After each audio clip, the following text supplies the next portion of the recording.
mesmo é que hoje a gente cumpre aquilo que Nossa Senhora de Fátima pediu, né? Rezar o terço todos os dias. Esse terço, como um ato de amor, me faz lembrar, principalmente, o amor que os santos devotaram por Nossa Senhora. Eu acho muito bonito aquela fala de São Bernardo de Claraval, onde ele vai dizer assim: nada me é tão prazeroso como falar das glórias de Maria. São Bernardo era um grande cantor de Nossa Senhora, um grande amante dela. Por que será que saiu da boca desse doutor da igreja uma palavra tão iluminada, que nada era tão prazeroso como falar das glórias de Maria? Penso que o sentimento de gratidão que os santos têm com a Virgem Santíssima é uma coisa muito elevada, em virtude dela nos ter trazido o seu Filho, nosso Senhor Jesus Cristo. Nós estamos aqui na Igreja do Carmo. Santa Teresinha dizia o quê? Nós somos mais felizes do que a Virgem Maria, porque ela não teve uma senhora para amar. Então olha o que sai do coração dos santos da nossa igreja. Como é bonito isso. Também tem uma frase muito bonita de São Boaventura, que ele vai dizer assim: Deus poderia ter criado um mundo melhor, mas jamais uma mãe superior à Virgem Maria. Tem o grande São Luís, que foi o que escreveu o Tratado da Verdadeira Devoção. Ele vai dizer: Deus reuniu todas as águas e chamou de mar, reuniu todas as graças e chamou de Maria. Você imagina a compreensão da sua vida interior que São Luís obteve de quem é a Virgem Santíssima? As graças que foram derramadas nesses santos para poder amar a Nossa Senhora. Santo Afonso também dizia que as virtudes da Virgem Maria são mais numerosas do que as estrelas do céu. Então nós precisamos trilhar o caminho desses nossos amigos, os santos, e amar a Virgem Santíssima o quanto pudermos. E pode vir uma tentação demoníaca, protestantizada, dizer assim: nossa, mas será que se eu amar muito a Nossa Senhora, eu não vou estar colocando no lugar de Jesus, nosso Senhor? É interessante uma história muito bonita de Santa Gertrudes, onde ela estava no retiro espiritual, e segundo a história que eu li, dizia que o pregador falou tanto, mas tanto de Nossa Senhora, que ele não mencionou o nome de Nosso Senhor Jesus Cristo. E quando Santa Gertrudes estava vindo pelo corredor do convento, ela passou diante de uma imagem de Nossa Senhora e não fez a saudação. E os santos, eles tinham muita veneração pelas imagens da igreja, tanto que tem o São João Damasceno, ele teve as duas mãos amputadas por defender uma imagem de Nossa Senhora. O mesmo São Bernardo, que eu acabei de citar, toda vez que ele passava diante de uma imagem de Nossa Senhora, ele dizia, né, Ave Maria, Ave Maria, e o dia que ele passou e não fez a saudação, a imagem de Nossa Senhora disse, Ave Bernardo, né?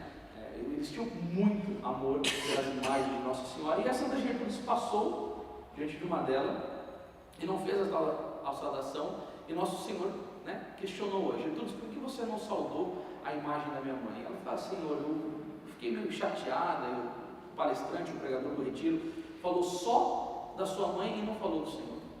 E Jesus diz: Gertrudes, eu vou te explicar uma coisa. Toda a glória que é dada à minha mãe é a mim mesmo que é dada, pois tudo que há nela fui eu quem coloquei. Então, todas as vezes que nós amamos muito a Santíssima Virgem Maria, nós direcionamos para Deus, porque as virtudes que estão nela foi colocada pela própria Santíssima Trindade. Amém, irmãos? Amém. Eu só gostaria de pedir para alguém se poderia trazer uma aguinha para mim fazer essa breve meditação com vocês. Há um tempo atrás, bastante tempo atrás, eu acho que mais ou menos uns 12 anos, o Padre Paulo Ricardo, quando eu estive lá em Cuiabá pregando num retiro, me fez uma indicação de um livro, e que um dado que eu li ali me ocorreu na minha memória, para falar para vocês quando eu estava fazendo o meu retiro espiritual da Semana Santa. Eu fiquei uma semana em silêncio no Instituto do Verbo Encarnado, foi onde eu conheci aquele irmão que está ali, que fez o retiro comigo também. E quando eu estava lá rezando, fazendo as minhas meditações, eu pensava também, né, na abertura desse texto, o que eu poderia estar falando para os senhores para poder edificar as vossas vidas. E me ocorreu na memória um trecho desse livro, que eu quero começar com um dado um pouco estarrecedor. Eu vou começar a mostrar uma coisa um pouco difícil que está acontecendo na vida dos homens, para a gente partir para a questão da esperança, e como esse trabalho do terço dos homens é uma coisa assim extremamente séria e levantada por Nossa Senhora mesmo. Escutem isso daqui e pasmem, né, com esses dados. O homem vive em média 5 anos menos que as mulheres. Em relação à mulher, o homem tem 2 vezes mais acidentes de carro, morre 2 vezes mais de ataque cardíaco, 3 vezes mais por ferimentos em geral, 2 vezes mais de doença do fígado. Na verdade, os homens estão à frente das mulheres em todas as 13 principais causas de morte. O homem comete suicídio 5 vezes mais do que a mulher. O homem, frequentemente, não se sai bem nos seus relacionamentos íntimos, no seu namoro, no seu noivado, na sua vida conjugal. Apenas 2 indicadores: 50% dos casamentos se desfazem, e de 3 processos de divórcio, 2 são iniciados pelas mulheres. Mais de 90% dos atos de violência julgados e condenados são praticados por homens, e 70% das vítimas são do sexo feminino. Na escola, do sexo masculino aqui. Na escola, cerca de 90% dos alunos com problemas de comportamento são garotos, e eles respondem também por mais de 80% das dificuldades na aprendizagem. De todos os internos nos presídios, mais de 90% são homens. Eu não sei se vocês acompanharam a abertura do vídeo que a gente fez aqui na própria igreja, fazendo um convite para vocês, quando eu contava uma história que mostrava, de fato, que por que há mais homens no presídio do que as mulheres? 90% de homens. Aí falaram, porque há mais homens na rua, há mais homens no comércio, há mais homens no trabalho, há mais homens no esporte. Bom, foi citando, eu não vou lembrar 100% a história, mas dizia que há mais mulheres na igreja rezando do que os homens. Isso é para nós pensarmos o que a falta de oração, a falta de vida de piedade, a falta de conversão, a falta de vida cristã tem causado nos homens. A nossa doutora Santa Teresa d'Ávila já nos ensina que quando o homem deixa de rezar, cedo ou tarde, ele se torna um demônio ou um animal. A questão do suicídio, da drogadição. Eu escutei um dado que 85% dos sites acessados são ligados à pornografia. Esse declínio moral do homem mostra o quanto ele tem desviado da sua fé. E aí eu me lembro da palavra de nosso Senhor, em São Lucas 18:8, onde ele vai dizer: quando o Filho do Homem voltar a casa, achará fé sobre a face da terra? E vocês podem ter certeza que esta é uma estratégia extremamente diabólica, porque esses dados que vocês acabaram de escutar aqui, ele não aconteceu na vida de São Luís Martin, o pai de Santa Teresinha do Menino Jesus. Ele era um homem cheio de virtudes, amava profundamente a Deus, e o mais bonito, antes dele casar, ele queria ser religioso. Ele não foi aceito na ordem dos trapistas porque ele não sabia falar o latim, mas era um homem de piedade. No seu local de trabalho tinha várias máximas do Evangelho: Deus me vê, o tempo é breve, a eternidade se aproxima, e o coração daquele homem era extremamente colado a Deus e a Nossa Senhora. Por uma providência divina e por um desígnio do Senhor, ele se casou, porque tanto ele como a esposa dele queriam ter a vida religiosa, queriam ingressar na vida religiosa. E um dia, quando eles se cruzam numa ponte, Deus dá um lume na cabeça, na inteligência de Santa Zélia, que aquele seria o homem da vida dela. Mas antes dele entrar para o casamento, ele era um homem que amava profundamente a Deus. E Santo Tomás de Aquino vai dizer o quê? Nós nos transformamos naquilo que amamos. Quanto mais você ama nosso Senhor Jesus Cristo, e aí eu digo para vocês com toda certeza, não se ama verdadeiramente a Deus sem uma profunda devoção a Nossa Senhora. Eu não acredito nisso. Na vida dos santos da igreja, eu sempre vejo uma marca presencial da vida da Santíssima Virgem Maria para elevar o amor a Deus no coração desses homens. E ele pôde ser um homem dedicado para sua esposa, para os seus filhos, porque ele tinha um profundo amor ao nosso Senhor Jesus Cristo, porque ele era um homem virtuoso, e os frutos da vida de São Luís são extremamente diferentes desse dado do homem que abandona Deus. Santo Agostinho vai dizer que o pecado é o amor de si até o desprezo de Deus. E o homem, ele ama tantos prazeres que ele não entende a frase de Santo Agostinho: criaste-nos por amor e sem amor nós não podemos viver. E aí, quando ele não vai pelo caminho da porta estreita, ele vê esse tipo de demônio que a gente está vendo aqui. E o resultado é a destruição da família, é a destruição da sociedade, e uma igreja afeminada, cheia de gays, cheia de hereges, cheia de problemas, cheio de coisas terríveis, cheio de comunismo, cheio de maçonaria, cheio de praga interna. Por quê? Porque Satanás sabe muito bem que se ele destruir o homem, ele acaba com a família, ele acaba com a igreja, ele acaba com a sociedade. Mas isso não aconteceu na vida de São Luís. Ele era um homem tão cheio de amor a Deus, tão cheio de virtude, que a filha dele, que é uma grande doutora da igreja, vai dizer o quê? A minha vocação veio do meu pai. Quero dizer que quando ela ia na Santa Missa, ela prestava mais atenção no pai dela do que no sacerdote que fazia homilia, por causa do recolhimento, por causa do comportamento, por causa das virtudes que emanavam daquele homem. Agora eu pergunto para vocês, homens, se você acha que Satanás, no quinto dos infernos, quer homem elevado dessa maneira? Não, ele não quer. Ele quer homem corrompido, ele quer homem na impureza, ele quer homem no pecado, ele quer homem no orgulho, ele quer homem que só pensa em coisas passageiras. Dinheiro, fama, glória, poder, sem nenhum pingo de sensibilidade de lembrar para que ele nasceu. Por que adianta o homem ganhar o mundo inteiro se nela perder a sua alma? As pessoas esqueceram do inferno, elas não pensam mais em salvação. São Paulo vai dizer em Filipenses 2,12: trabalhai na vossa salvação com temor e tremor. E é isso mesmo que nós devemos buscar aqui, porque a Nossa Senhora quer nos levar a um processo de santificação nessa vida para alcançar a outra. Mas as coisas não vão bem. Um menino normal de 6 anos de idade passará mais tempo na televisão e na internet do que conversando com seu próprio pai ao longo da sua vida terrena. Os homens que vieram debilitados, eles não entendem o que é amar. Amar é querer o bem. E quando ele casa, ele está assumindo uma responsabilidade diante de Deus. E quando ele tem um filho, isso daí é uma coisa extremamente séria. São Vicente de Ferrer vai dizer que o homem ocupa o lugar de Deus dentro da casa dele.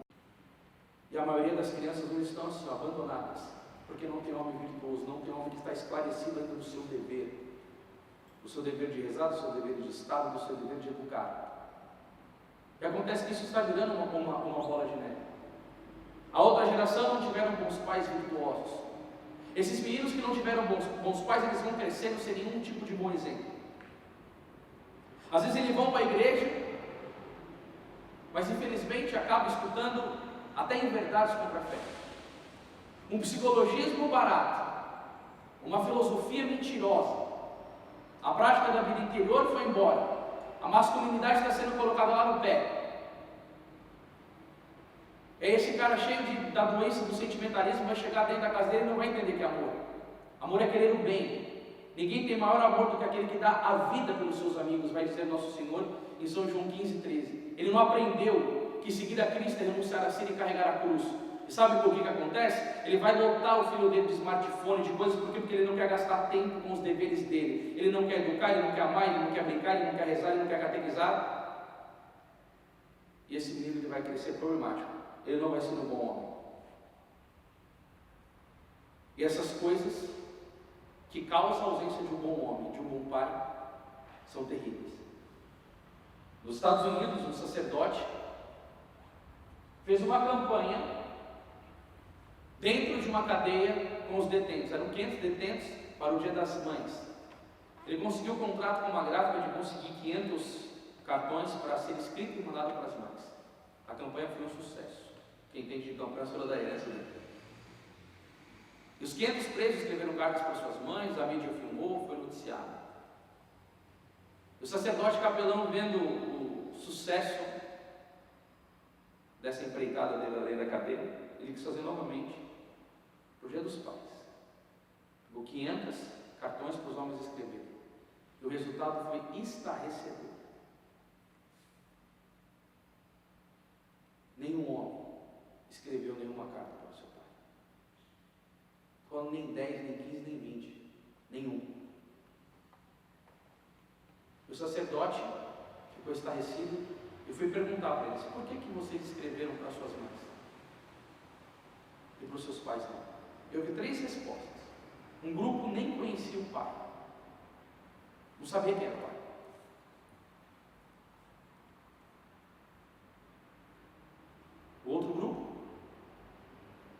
conhecia o pai, mas não sabia aonde ele estava. E o outro grupo sabia onde o seu pai estava, mas não tinha contato e tinha vergonha. E o capelão ficou estarrecido e foi fazer uma pesquisa. Ele descobriu que 80% dos detentos dos Estados Unidos estavam lá por causa da falta de paternidade, por falta de um homem, de virtude, de santificação, de sabendo os seus deveres. Eu fiz um pouco de faculdade de psicologia, não consegui terminar, eu não aguentava o clima da sala de aula. Mas um dia foi falado que foi feito um estudo psiquiátrico, não aprovo quem fez o estudo, que é Lacan, discípulo de Freud, não aprovo, mas o dado da pesquisa é verdadeiro. Todas as pessoas que tinham problemas de psicopatia, elas tiveram uma família arruinada e não tiveram a presença do pai. Isso é muito sério. Aqueles que acompanham um pouco o meu apostolado, há 15 anos eu tenho levado a palavra de Deus no Brasil, fora do Brasil. Quando a gente vai conversar com as pessoas, a gente vê esses dados. Eu experimentei na minha vida, meu pai me abandonou, eu tinha 3 anos e meio de idade. Eu fui expulso de 6 escolas, eu repeti 8 anos, eu tive uma vida terrível. Por causa de uma falta de um pai, de um homem virtuoso. Que saiba dos seus deveres, que tenha vida de oração, que ame profundamente a Deus, que ame a palavra de Deus, que siga o magistério da Santa Igreja Católica, que tenha uma profunda devoção a Nossa Senhora. E o que aconteceu com os homens? A responsabilidade, que na verdade é a responsabilidade do homem, de ser o líder espiritual da família, foi abandonada. Você vai perceber que nunca na história da humanidade houve tantas esposas sem maridos e filhos sem pais. E por que isso acontece? Por causa de uma masculinidade deficiente.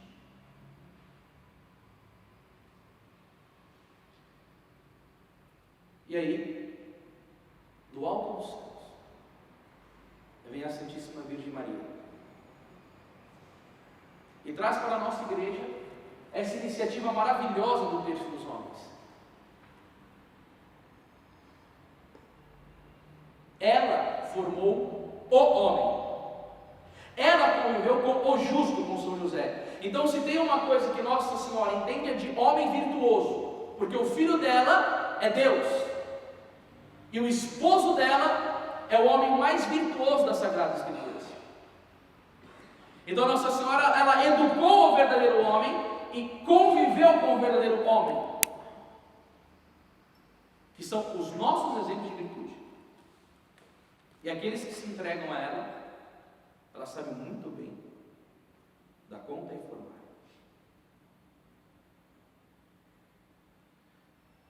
E o Terço dos Homens é um ato de profunda providência e misericórdia dos céus, como que uma resposta, porque diante desses dados que eu falei aqui para os senhores, dentro de nós tem que haver aquele clamor de Romanos 12:2: não vos conformeis com este mundo, mas transformai-vos pela renovação do vosso espírito. No campo sobrenatural nós não fazemos nada sem santidade.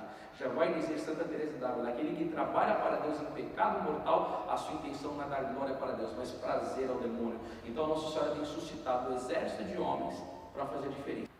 Ele contou que quando dentro de uma família tem uma conversão de uma criança, imagina que essa criança, os pais dela são afastados da igreja, e a mãe, vamos colocar na catequese, vamos colocar na paróquia, ele vai lá e pega um padre bom, um padre decente, um padre virtuoso, uma comunidade católica. E aí um dia o pai e a mãe vai lá buscar a criança, aí o padre cumprimenta: ô senhor José, tudo bem? Que alegria ter o senhor aqui, vamos aqui conversar um pouco. As pessoas de Deus, elas sabem atrair as outras para ele. Aí conversa com o pai e com a mãe, chama para um jantar e tal, ele vai numa pregação e o coração começa a ser tocado, e eles começam a ir para a igreja, escutam um sermão bom, quer confessar e se converte. A pesquisa foi feita que por causa das crianças, 9% das famílias têm se convertido. Aí foi feita uma outra pesquisa sobre as mulheres. Quando uma mãe de casa se converte, começa a rezar o Santo Terço, o Rosário, viver a modéstia, a oração pessoal, praticar virtudes, o marido começa a olhar: nossa, mas ela está diferente, ela não está tão reclamando. Ela começa a crucificar os defeitos dela e começa a mostrar um amor dentro do lar dela, na maneira com que trata o esposo. Bom, começa a ter virtudes. A porcentagem de famílias que se convertem por causa dessa mulher que se entregou para Deus é de 22%. E aí foi feita a pesquisa com os homens. Quando o homem se converte, que ele é virtuoso, que ele reza, que ele trabalha, que ele cumpre dever de Estado, que ele ama profundamente a Deus. O resultado foi que, por causa desses homens que se convertem, 97% das famílias se convertem. Ou seja, é muito alto o índice de conversão que tem por causa dos homens, quando ele cumpre os seus deveres e entende a vida cristã no seu interior. E se dentro de nós, olhando para essa farra que o inferno tem feito na face da terra e dentro da própria igreja, não nos incomodarmos, nós estamos mortos. Porque a questão não é só ficar meditando na paixão, chorar, ficar contrito. Agora é viver a ressurreição, é viver a vida da graça, é viver a vida sobrenatural, aonde Deus te chama. Como São Paulo diz, Colossenses 3:2, buscai as coisas do alto, para você ver os frutos que emanam de um homem que vive a graça divina. E é importante por quê? Porque em torno da Virgem Maria, nós devemos viver uma família fraterna, de respeito mútuo, de amor fraterno, de querer o bem do outro. Tem muitos homens que estão agora lá no boteco, enchendo a cara, agrupados. Tem muitos homens que estão agrupados em prostíbulos, tem muitos homens que estão agrupados em jogos, e não tem nenhuma mulher. Eles querem esse cara com os homens, falar os que querem, do assunto que querem, fazendo reunião de emprego, tantas coisas. O momento deles como amigos. E Nossa Senhora está proporcionando isso para os homens, para que vivam o momento deles. Diante de quem? Diante dela e diante do filho dela. Para nos fortalecermos como comunidade católica, um ajudando o outro no caminho da virtude e com a visão naquele prêmio maravilhoso para cada um de nós, que se perseverarmos até o final, receberemos. O prêmio que São Paulo vai falar em 2 Timóteo 2,5: nenhum atleta será coroado se não tiver lutado segundo as regras. Pode acreditar, irmãos, nós estamos diante da melhor professora. A Nossa Senhora é a melhor professora para converter as almas. Santa Gema Galgani um dia rezava por um maçom empedernido, e Jesus disse para ela: eu não vou converter esse homem. E Gema disse: Senhor, a mim que sou uma grande pecadora, tu pode negar a conversão desse homem, mas tu negarás a sua mãe. Eu peço a conversão desse pobre pecador por intercessão da sua mãe. No dia seguinte, esse homem estava no confessionário, chorando os seus pecados e retornando para a igreja. É assim que age Nossa Senhora. Ela é medianeira de todas as graças. Um rapaz estava na França procurando uma igreja para tocar órgão, para ganhar dinheiro, para gastar na sua vida devassa. Era mês mariano. Ele entrou na igreja para tocar órgão. A intenção dele era o quê? O pecado. Mas a Bíblia Sagrada vai dizer, em Eclesiastes 24:24, eu sou a mãe do puro amor. É uma palavra colocada para Nossa Senhora, uma prefiguração dela. Aquele homem foi escutando a palavra no mês mariano. No final ele se converte, ingressa no seminário e se torna um sacerdote santificado. Foi as graças que Nossa Senhora deu para ele. Converte. A gente deve formar uma família. A gente deve ter frequência aqui, perseverança. Não liga para o seu sentimento, coloca vontade, coloca inteligência nesse apostolado. Ah, eu já estou meio cansado. Crucifica o seu cansaço. Persevere na oração. Porque você deve lutar para trazer as pessoas para o terço dos homens. Porque a Nossa Senhora vai dar os meios dela. Ela tem as graças e os meios dela. Depois que Nossa Senhora converte, ela santifica. Santo Alberto Magno estava com limitações intelectuais para entender algumas coisas na faculdade. Ele queria ser padre. Ele passa diante da imagem de Nossa Senhora e faz o seu lamento. Ele foi recorrer a ela, claro. E depois que Santo Alberto Magno faz aquela oração, a Virgem Santíssima aparece para ele e diz: Alberto, eu escutei o seu clamor. Eu vou derramar as minhas graças sobre a sua vida e vou fazer de você um homem sábio, um homem muito santo. Mas antes de você morrer, eu vou aparecer a ti e vou retirar as graças que eu derramei. E quando as pessoas notarem a sua diferença, a maneira que fala, a inteligência dele, as graças que Nossa Senhora tinha derramado, você vai testemunhar que todos os benefícios que você teve na sua vida, tanto a sua sabedoria como a sua vida santa, foi um privilégio que eu te entreguei. Santo Alberto Magno foi um gigante. Eu já li alguns comentários do trecho que ele escreveu do livro do Levíticos, é uma coisa impressionante a inteligência, a santidade, a sabedoria daquele homem. Mas antes dele morrer, a Santíssima Virgem aparece e retira aquelas graças como ela tinha falado. E as pessoas percebem Santo Alberto Magno diferente de como ele era, né, nos seus discursos, na aula, no seu apostolado. Ele começa a testemunhar todas as graças que vocês viram na minha vida, a sabedoria, a vida virtuosa, foi tudo graça de Nossa Senhora. E Nossa Senhora converte, ela santifica e ela quer levar para o céu. São João Maria Vianney um dia está entrando na igreja e tinha uma mulher chorando. Ele chega no ouvido dela e diz assim: ele está salvo. Ele não conhecia a mulher. Ela diz: como você sabe? O marido dela tinha se suicidado. Ele diz: lembra que no mês de maio o seu marido colocou flores para Nossa Senhora e rezava o terço?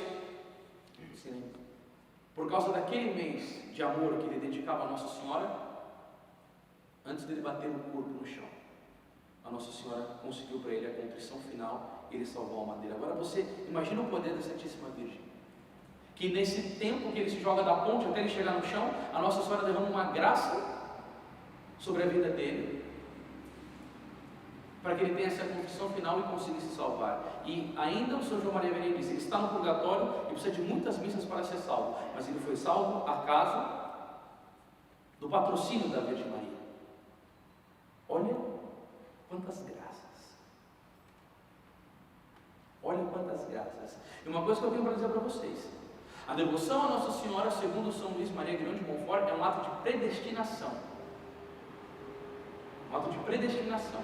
E o São Luís ele vai dizer: quanto mais uma pessoa tem amor por Nossa Senhora, significa que o Espírito Santo está sobre a vida dela. Então vocês imaginam o Padre Pio que rezava 100 terços por dia.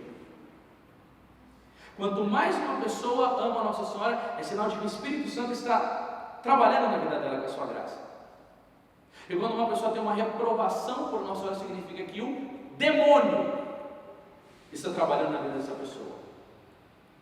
Ou seja, Satanás, ao longo da história da igreja, ele viu o que aconteceu na Batalha de Lepanto, ele viu o que aconteceu quando Nossa Senhora levantou São Francisco de Assis, São Domingo de Gusmão. Ele viu os santos que Nossa Senhora tem doado à Santa Igreja, a graça que Nossa Senhora vem derramando nas suas aparições, e ele sabe muito bem que quando Nossa Senhora resolve, claro, por permissão divina, levantar algo para o bem da Santa Igreja Católica, o inferno treme. E nós devemos estar no time da Santíssima Virgem Maria, unidos a ela, colados junto dela, junto com o seu Filho Jesus Cristo, porque é uma oportunidade enorme que nós temos de lutar. Santa Teresinha do Menino Jesus, a grande contra-revolucionária, dizia: eu queria estar viva na época do anticristo para testemunhar a nosso Senhor Jesus Cristo. Olha que alma grande. Vou fugir da batalha, uma coisa está muito difícil. Não, ela falou: vou para cima. Ela tinha graça, porque ela estava unida com Nossa Senhora. Tem muita coisa para se fazer. A igreja se encontra no estado de calamidade profunda. Coisas horrendas ainda estão por acontecer. E não tenha medo. Não tenha medo. Nossa Senhora nos concede graças. Nós devemos nos colocar ao serviço dela, para sermos homens virtuosos, pois só assim a gente vai cumprir esta palavra para encerrar esta pregação, que se encontra no Evangelho de São Mateus, no capítulo 5, no versículo 13. Vós sois o sal da terra. Se o sal perde o sabor, com que lhe será restituído o sabor? Por nada mais serve, senão para ser lançado fora e calcado pelos homens. Vós sois a luz do mundo.